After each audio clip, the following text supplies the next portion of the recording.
അതെ, പുറത്തു പോയി വന്നപ്പോൾ പെട്ടെന്ന് എനിക്ക് എന്റെ റൂം ക്ലീൻ ചെയ്യാം എന്നൊരു മൂഡ് വന്നു. ശരി എന്നാ ഇനിയിപ്പോ ഈ മൂഡ് കളയണ്ടെന്ന് കരുതിയിട്ട് വേഗം റൂമിലേക്ക് ചെന്നു. റൂമിന്റെ ശോചനീയാവസ്ഥ കണ്ട് എന്റെ കണ്ണ് തള്ളിപ്പോയി മക്കളെ. എന്താ പറയാ, ഇമാതിരി വൃത്തികെട്ട കബോർഡ്. ബാംഗ്ലൂരിൽ നിന്ന് വന്നേ പിന്നെ ഞാൻ ഈ റൂമിലേക്ക് കയറാറേ ഇല്ല കേട്ടോ.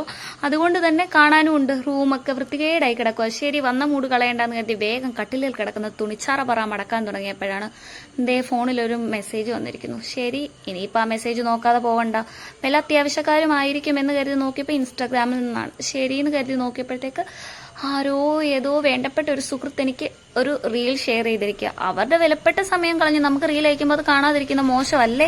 അല്ലല്ലേ എന്ന് കരുതിയിട്ട് ഞാൻ ആ റീല് കാണാൻ വേണ്ടി തുടങ്ങി. അങ്ങനെ ഒരു റീലായി, 2 റീലായി, 3 റീലായി. അങ്ങനെ ഇരുന്നും കിടന്നും ഞാനിങ്ങനെ ആസ്വദിച്ച് കണ്ടു.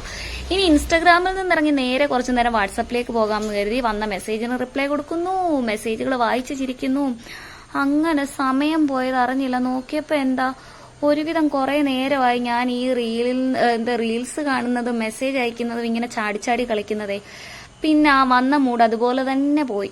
ഇനിയിപ്പൊ ഇന്ന് എന്തായാലും തുണി മടക്കാൻ പറ്റത്തില്ലെന്ന് അങ്ങനെ തുണി എടുത്തുകൊണ്ട് പോയി എപ്പോഴും ചെയ്യുന്ന പോലെ തന്നെ കബോർഡിനുള്ളിൽ കുത്തി നിറച്ച് വെച്ചു.